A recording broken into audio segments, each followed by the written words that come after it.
देखिए ओम प्रकाश राजभर जी कोई न कोई गलत बात करके, उछली बातों को कर करके मीडिया में बने रहना चाहते हैं। समाजवादी पार्टी के साथ जब ओम प्रकाश राजभर थे तो जाति जनगणना की बात कर रहे थे, पिछड़ों को छात्रवृत्ति की बात कर रहे थे, अति पिछड़ों के आरक्षण की बात कर रहे थे, पिछड़ों के द्वारा जो भी नौकरियां निकली उसमें पूरी भागीदारी नहीं मिली, इसकी बात करते थे। भारतीय जनता पार्टी में जाने के बाद ये सारे मुद्दे ख़त्म हो गए।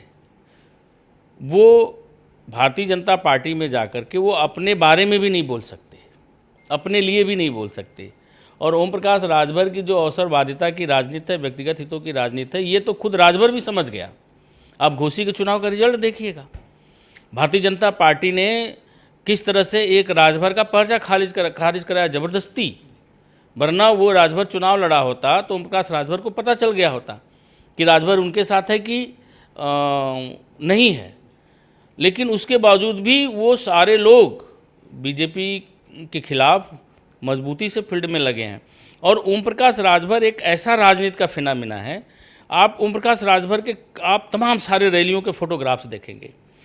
ओम प्रकाश राजभर के पास 3-4 हज़ार लोगों की एक कार्यकर्ताओं की एक फ़ौज है, मतलब ये जो रैलियों में जाते हैं, और उनकी वो व्यवस्था है।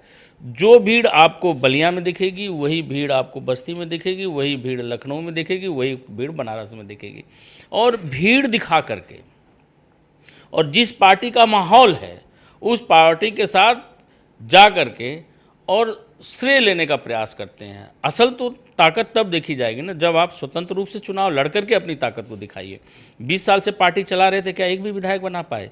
2019 में आप लोकसभा का रिजल्ट दिखा करके देख लीजिए, न तो सपा के महागठबंधन ने उनसे गठबंधन किया, न बीजेपी ने किया।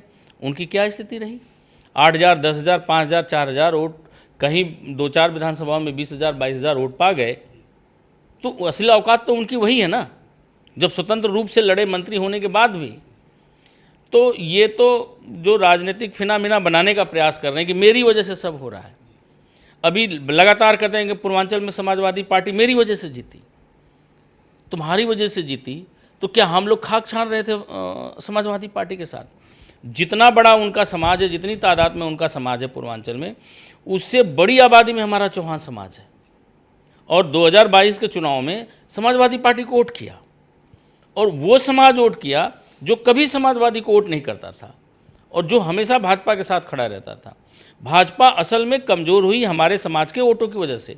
वो वोट जो भाजपा के साथ जाता था वो डायरेक्ट इधर आया और दूने वोट से उनको माइनस किया, और जिसकी वजह से बड़ा फ़ायदा समाजवादी पार्टी को पूर्वांचल में मिला। और वेस्टर्न यूपी से लेकर के सारे जगहों पे जहाँ भी मेरा समाज है पूरी तरह से समाजवादी पार्टी के साथ खड़ा रहा।